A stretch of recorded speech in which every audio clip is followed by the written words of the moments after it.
If you've ever touched that firearm, your DNA will be on it. On a seemingly ordinary evening in Roswell, Georgia, a quick stop for fast food would unravel into a high-stakes felony arrest. For two men from out of state, a craving for Chick-fil-A would be interrupted by the unmistakable presence of law enforcement, turning a drive-through lane into the scene of a serious criminal investigation. What began with the scent of marijuana would soon escalate, revealing hidden firearms, a large sum of cash, and the criminal histories of the two men involved. The night was March 5, 2021. Officer Oric of the Roswell Police Department was on patrol when he pulled in behind a black Dodge Charger, waiting in the drive-through line of a local Chick-fil-A. It wasn't the car that caught his attention, but the potent, pungent odor of marijuana wafting from its open windows. Deciding to investigate, he initiated a traffic stop right there in the queue for chicken sandwiches. Approaching the passenger side of the vehicle officer, Oric immediately spotted the source of the smell, a partially smoked marijuana blunt resting in the ashtray. He leaned toward the open window. "Hey, fellas, how you doing?" he asked calmly. The passenger later identified as Mitchell replied that he was doing well. The officer got straight to the point. "The reason I stopped you, that weed is loud coming through. You know what I mean?" he asked the driver, identified as Gavin for his license. He then addressed both men about the contents of the car. "All got any weed in the car?" The passenger pointed to the ashtray. "Just that blunt right there," he said before admitting, "No, I got something in my bag." The officer inquired if it was a lot. The passenger assured him it was not. The officer's next question was critical. Any weapons in the car? Guys, both men denied having any firearms. Satisfied for the moment, Officer Oric tried to put them at ease. "I gotta make sure, man, that's why I'm asking. If you guys are straight, we're all right."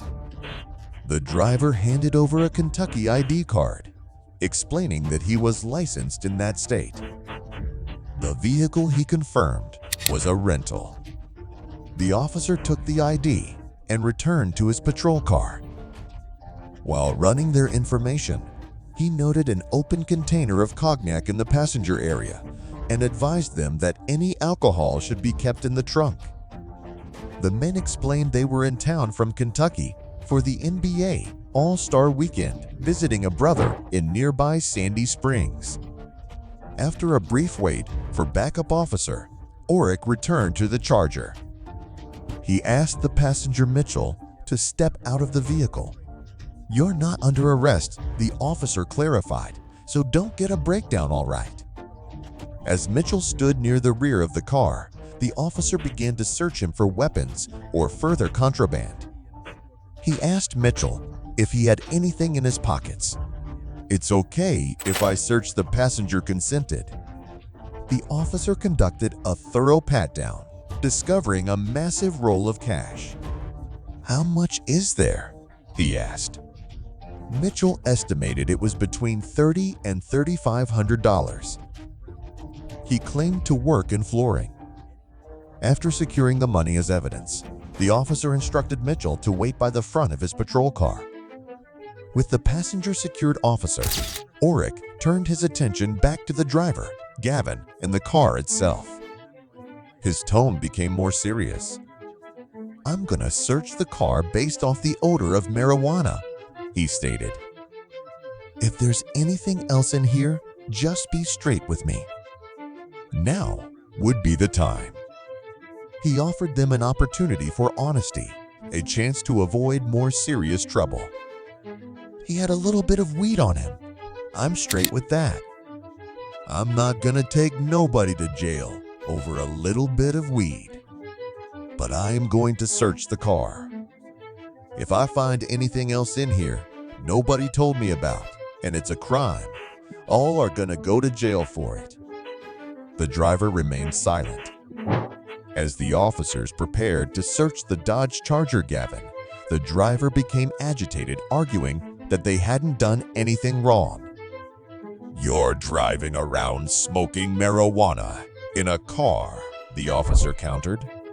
"We can argue all day, and we can just go to handcuffs.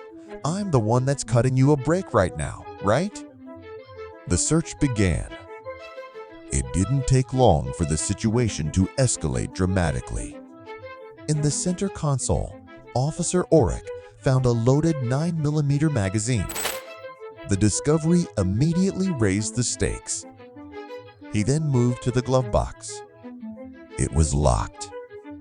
After gaining access, he found what he was looking for: 2 loaded handguns. The time for warnings was over. With the discovery of the firearms officer, Oric moved to place both men under arrest.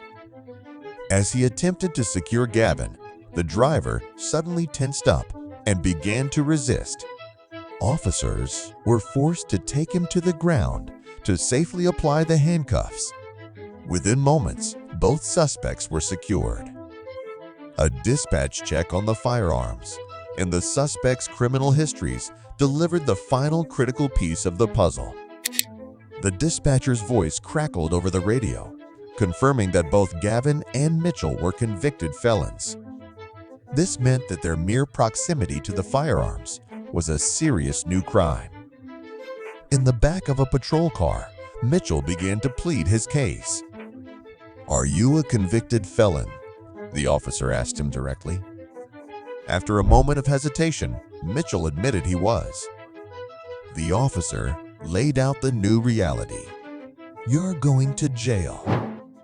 Both of you will be going to jail for possession of a firearm by a convicted felon." "It's not my car," Mitchell protested. The officer was unmoved. "You're sitting in front of it," he explained patiently. "You have $3,500 in cash in your pocket and marijuana in a backpack." "I asked if there was a gun." "There's 2 of them in there. There's a magazine sitting right next to where you were sitting with loaded bullets." Mitchell continued to deny any knowledge of the weapons.